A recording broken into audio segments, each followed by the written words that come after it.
x 대신에 2x로 바꿨어요. 다시 얘기해서 y 이퀄 f2x로 썼어요. 그럼 그래프가 2배만큼 늘어나나요? 아니면 좁아지나요? 좁아지죠. 우리가 예를 들어서 sin x 같으면 주기가 2파이예요. 근데 sin 2x라고 하는 순간 주기가 절반으로 줄어들어서 파이가 되죠. 그러면 다시 얘기해서 우리가 델타 x를 1로 바꾸려면 그럼 델타 x분의 1배로 축소시켜야 된다. 다시 얘기해서 x라는 문자 대신에 뭘 대입해야 되느냐? 델타 x 곱하기 k를 대입해야 되는구나 라는 걸 이해할 수 있겠죠. 됐죠? 다시 얘기해서 이번에는 새로운 함수를 만들 건데 그 새로운 함수는 f 델타 x 곱하기 x 플러스 x의 2k 마이너스 이렇게 쓸 거예요. 됐어요? 그러면 우리가 이렇게 쓰는 순간 그러면 이 함수는 델타 x분의 1배로 변하기 때문에 구간의 한 끝이 빼기 1에서 1까지 이렇게 만들어지는 거예요. 됐죠? 그러면 구간의 관계의 마이너스 1부터 1까지니까 1번에 있었던 결과물을 이용해서 이 끝점의 함수값을 넓이의 의미로 바꿔서 표현할 수 있구나 이렇게 되는 거고요. 됐죠? 됐죠? 그래 그러면 이제 이거를 실제 답안지에 써야 되잖아요. 우리가 이걸 답안지 쓰는데 이걸 말로 다 풀어서 평행이, 이동이니, 확대, 축소니 이런 개념들을 풀어서 쓰면 좀 귀찮아요. 그래 그러면 이럴 때 어떻게 할 거냐? 지금 내 목표를 봅시다.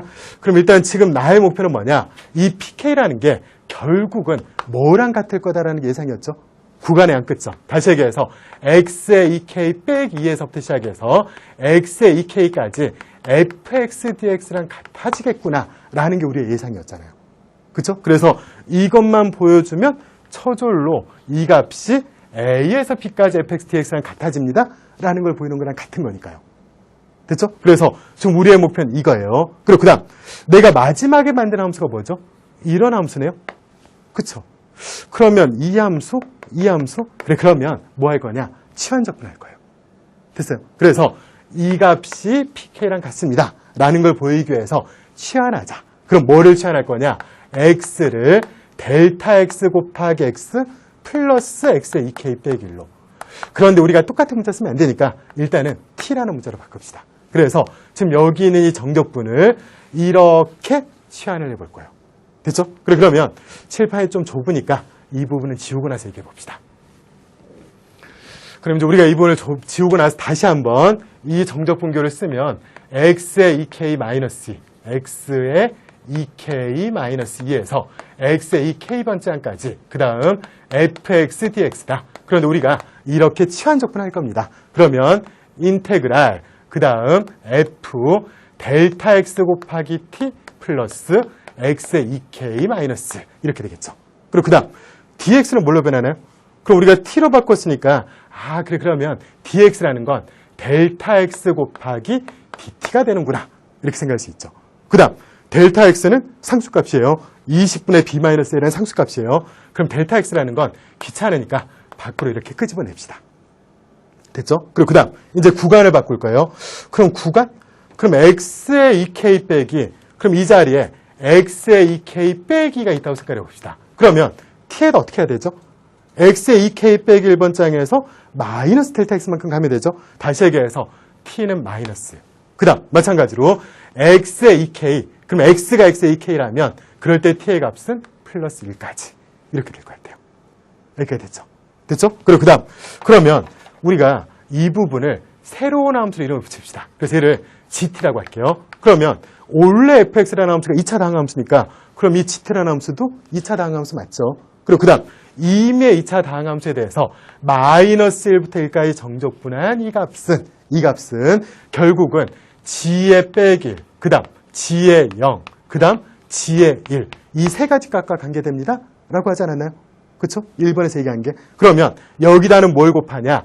3분의 1을 그 다음 여기다는 3분의 4를 그 다음 여기다는 3분의 1을 곱해서 더한 거랑 같습니다 라는 게 원래 우리가 1번에서 했던 결과물이에요. 그 다음 그러면 g의 빼기를 봅시다. 그럼 g의 빼기 t에다가 마이너스를 대입한 거네요. 그러면 t에다 빼기를 대입하면 이놈을 f로 표현해주면 어떻게 되죠? 빼기 델타 x 더하기 x의 2k 마이너스 그래 그러면 이놈이 x의 2k 빼기 이렇게 나올 것 같아요. 됐죠? 그리고 그 다음 마찬가지로 그럼 g0이라는 건 뭐냐? t에 응대했으니까 f x의 2k 빼기 그 다음 g1이라는 건 뭐냐? fx의 2k 이렇게 표현할 수 있죠. 됐죠?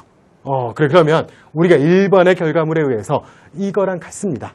다시 얘기해서 pk랑 같습니다. 근데 pk 보면 여기에 델타 x가 있었네요. 여기도 델타 x 있는 거 맞죠? 다시 얘기해서 이 부분에다가 델타 x를 곱한 거랑 같습니다. 1번에 의해서. 됐죠? 그러면 이게 바로 뭐냐? pk입니다. 됐죠? 그러면 증명 끝. 이렇게 되는 거예요.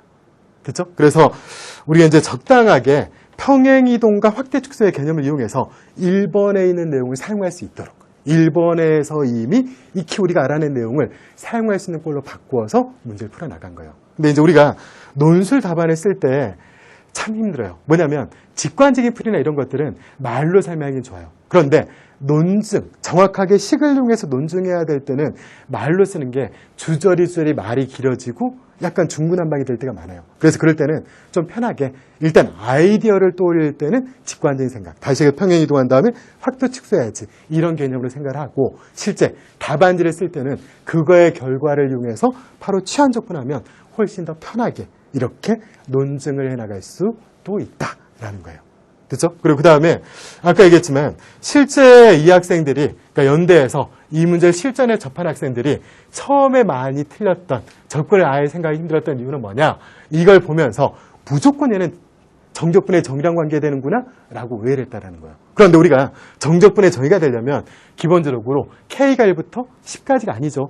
N에 대한 10까지 나오죠. 그리고 그 다음 그 N은 어떻게 돼야 돼요? 무한히 커져야 돼요.